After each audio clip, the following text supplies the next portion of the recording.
Jumpa lagi Sobat Nilampedia. Pada video tutorial kali ini akan diuraikan tentang apa itu dekomposer, kemudian jenis-jenis dekomposer, kemudian peranan dekomposer pada tanaman nilam, serta bagaimana cara melakukan perbanyakan dekomposer untuk diaplikasikan pada tanaman nilam. Untuk lebih jelasnya, simak terus videonya. Sobat Nilampedia, dekomposer adalah organisme atau makhluk hidup yang berperan untuk menguraikan bahan-bahan organik yang ada di kebun nilam kita sehingga dapat menjadi nutrisi untuk tanaman nilam. Secara garis besar, ada dua jenis dekomposer. Yang pertama yaitu bakteri dan yang kedua adalah jamur. Untuk jenis bakteri yang dapat kita gunakan di kebun nilam yaitu jenis bakteri yang sudah disterilkan yang dapat kita beli di toko-toko pertanian dengan harga 25.000 per bungkusnya. Bisa pakai Dekoprima atau merek lainnya yang mengandung bakteri baik untuk tanaman. Secara sederhana, peran daripada dekomposer adalah untuk mendaur ulang kembali nutrisi yang terdapat pada bahan organik.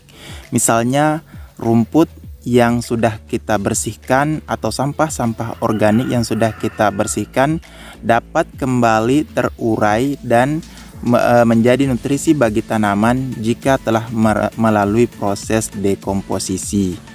Sobat Nilampedia, selanjutnya kita akan melakukan proses perbanyakan bakteri baik yang akan kita gunakan untuk mengurai bahan-bahan organik yang ada di kebun nilam kita. Adapun bahan yang kita butuhkan, yang pertama yaitu air sebanyak 200 liter, kemudian bakteri yang sudah disterilkan yang dapat kita peroleh dari toko pertanian seharga 25.000 per bungkus, kemudian gula merah sebanyak 1 kg dan juga kapur sebanyak 500 gram. Sobat Nilampedia, yang kita gunakan di sini adalah Dekoprima, namun bisa diganti dengan merek lainnya yang pasti mengandung bakteri baik yang dapat menjadi pengurai bahan-bahan organik yang ada di kebun nilam kita. Kemudian juga di sini adalah gula merah, namun bisa juga diganti dengan gula pasir atau molase yang pasti dapat menjadi makanan daripada bakteri tersebut.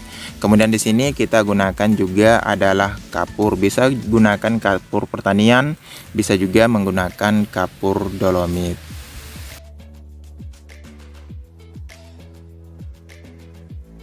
Sobat Nilampedia, adapun proses perbanyakan bakteri dekomposernya, yang pertama kita siapkan ember untuk mencampur bahan-bahan tersebut.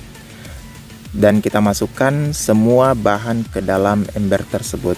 Adapun tujuan daripada menggunakan ember kecil ini adalah untuk memastikan bahwa semua bahan yang kita gunakan ini betul-betul tercampur dengan baik sebelum kita masukkan ke dalam drum atau wadah yang lebih besar untuk kita fermentasikan.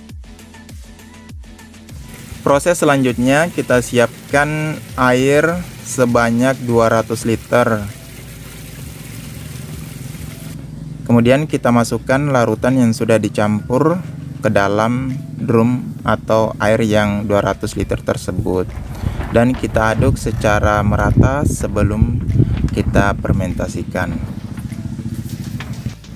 Sobat Nilampedia, ini adalah larutan dekomposer yang sudah kita fermentasikan selama 12 hari atau 2 minggu dan siap untuk digunakan atau diaplikasikan ke tanaman nilam.